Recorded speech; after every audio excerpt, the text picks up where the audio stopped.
Good morning. मैं हूं BK Singh और आप देख रहे हैं शाही पाठशाला। डेली 110 करंट अफेयर्स लेकर मैं आपके बीच उपस्थित होता हूं। तो आइए शुरू करते हैं। आज है 10 जुलाई और पेज संख्या है 120। पहला है, राकेश झुनझुनवाला की किस एयरलाइन को directorate general of civil aviation यानी DGCA से लाइसेंस मिल गया है।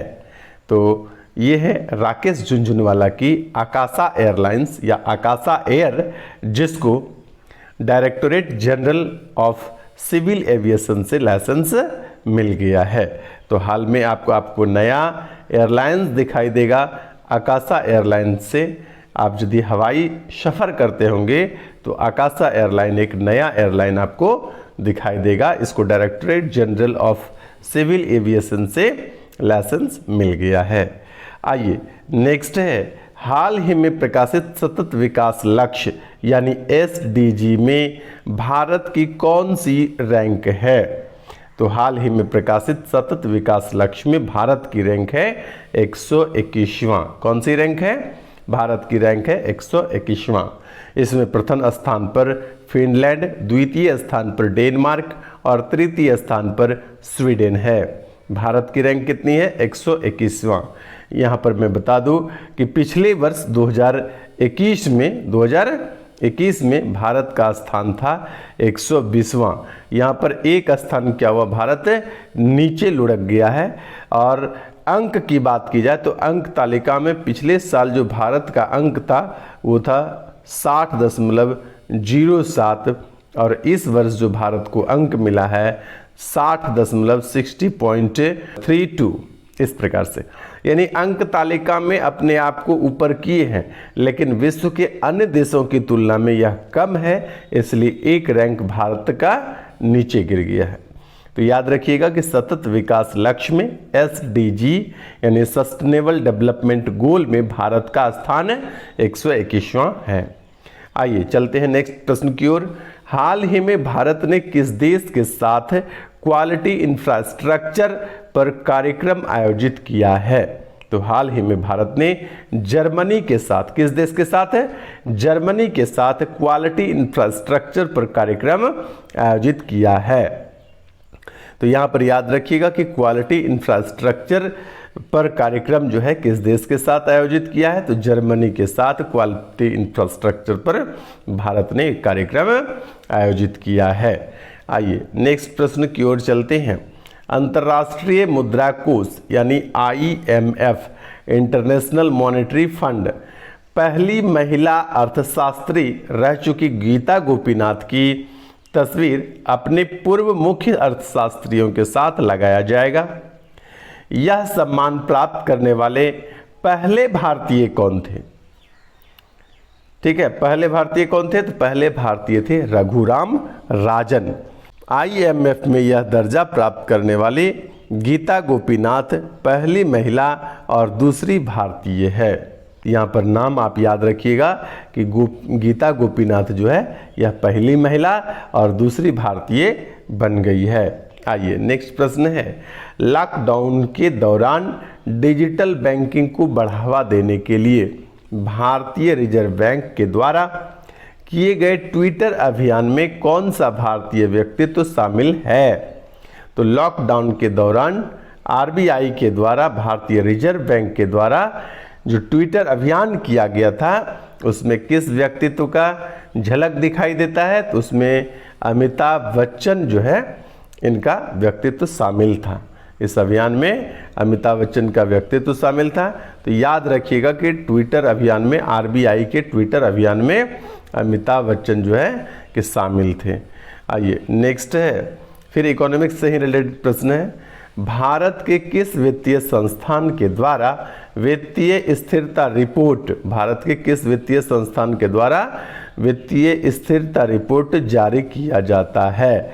तो वित्तीय स्थिरता रिपोर्ट जो है वह RBI यानी भारतीय रिजर्व बैंक के द्वारा जारी किया जाता है। यह याद रखिएगा कि वित्तीय स्थिरता रिपोर्ट जो है भारत के RBI के द्वारा जारी किया जाता है।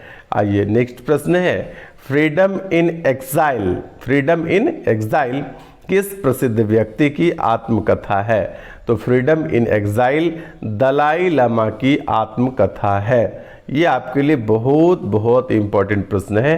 फ्रीडम इन एग्जाइल किस प्रसिद्ध व्यक्ति की आत्मकथा है? तो दलाई लामा की आत्मकथा है। यहाँ मैं जानकारी दे दूं कि 14वें और वर्तमान दलाई लामा का जन्म 6 जुलाई 1935 को उत्तर पूर्वी तिब्बत में हुआ था। 6 जुलाई को दलाई लामा का 87वां जन्मदिन मनाया गया है। आइए नेक्स्ट प्रश्न है, किस राज्य के 150 आदिवासी स्वतंत्रता सेनानियों को श्रद्धांजलि के रूप में राष्ट्रीय महत्व का स्मारक घोषित करने पर एक रिपोर्ट सौंपी गई है? तो किस राज्य का है? तो राजस्थान राज्य के 1500 आदिवासी स्वतंत्रता सेनानियों को श्रद्धांजलि के रूप में एक स्मारक, एक राष्ट्रीय महत्व के स्मारक को एक राष्ट्रीय महत्व का स्मारक घोषित करने पर जो है एक रिपोर्ट सौंपी गई है। तो और यह आदिवासी भील समुदाय, भील आदिवासी स्वतंत्रता सेनानी था। 1500 भील आदिवासी स्वतंत्रता सेनानियों को श्रद्धांजलि के रूप में राष्ट्रीय महत्व का स्मारक घोषित करने पर एक रिपोर्ट सौंपी गई है। तो याद रखिएगा कि यह 1500 भील आदिवासी स्वतंत्रता सेनानियों की रिपोर्ट किस राज्य सरकार ने सौंपी है? या राजस्थान राज्य सरकार ने सौंपी है। आइए नेक्स्ट प्रश्न है, हाल ही में 36वें राष्ट्रीय खेलों का आयोजन कहाँ किया जाएगा? तो हाल ही में 36वें राष्ट्रीय खेलों का आयोजन गुजरात राज्य में किया जाएगा। 36वें राष्ट्रीय खेल का आयोजन कहाँ किया जाएगा? तो गुजरात राज्य में किया जाएगा 36वें राष्ट्रीय खेलों का आयोजन। नेक्स्ट है, हाल ही में मिसेज यूनिवर्स डिवाइन 2022 का खिताब किसने जीता है? तो मिसेज यूनिवर्स डिवाइन 2022 का खिताब पल्लवी सिंह ने जीता है। और यह पल्लवी सिंह कहाँ की रहने वाली हैं? तो उत्तर प्रदेश की रहने वाली हैं पल्लवी सिंह। इन्होंने ही मिसेज यूनिवर्स डिवाइन 2022 में खिताब जो है कि अपने नाम कर लिया है। तो पल्लवी सिंह को याद करिएगा, पल्लवी सिंह हैं उत्तर प्रदेश की रहने वाली। आइए नेक्स्ट है, हाल ही में ड्रैगन फ्रूट पर राष्ट्रीय सम्मेलन का आयोजन कहाँ किया गया है? तो हाल ही में ड्रैगन फ्रूट पर राष्ट्रीय सम्मेलन का आयोजन नई दिल्ली में किया गया है। यह ड्रैगन फ्रूट कहाँ पर होता है? तो गुजरात में होता है ड्रैगन फ्रूट। और गुजरात सरकार ने, गुजरात राज्य के राज्य सरकार ने इस ड्रैगन फ्रूट का नाम बदलकर क्या नाम रखा है? तो इसका नाम रख दिया है कमलम। ड्रैगन फ्रूट का नाम क्या रख दिया गया है? कमलम। तो इस ड्रैगन फ्रूट यानी कमलम पर राष्ट्रीय सम्मेलन का आयोजन किया जा रहा है। और यह ड्रैगन फ्रूट यानी कमलम पर राष्ट्रीय सम्मेलन का आयोजन कहाँ पर किया जाएगा? तो नई दिल्ली में किया जाएगा। आइए चलते हैं आज के इतिहास पर। और आज है आपका 10 जुलाई। 10 जुलाई का इतिहास है आपका। 10 जुलाई 1246 में नसरुद्दीन महमूद दिल्ली की गद्दी पर बैठा है। यहाँ जानकारी दे दूँ कि नसरुद्दीन महमूद तुर्की शासक था। नसरुद्दीन महमूद एक तुर्की शासक था। उसका शासनकाल 1246 ईस्वी से 1265 ईस्वी तक रहा। दिल्ली सल्तनत का यह 8वां सुल्तान था जो बलबन के सहयोग से, बलबन ने एक षड्यंत्र के तहत सुल्तान मसूद शाह को हटाकर नसरुद्दीन महमूद को सुल्तान बनाया था। और इस नसरुद्दीन महमूद से बलबन ने अपनी बेटी का विवाह जो है कर दिया। नसरुद्दीन महमूद दिल्ली सल्तनत पर एकमात्र ऐसा शासक था जो क्या करता था कि टोपी सीकर अपना जीवन निर्वाह करता था। तो ये था हमारा आज का करंट अफेयर्स और आज का इतिहास। बने रहिए शाही पाठशाला के साथ। आज के लिए इतना ही। धन्यवाद।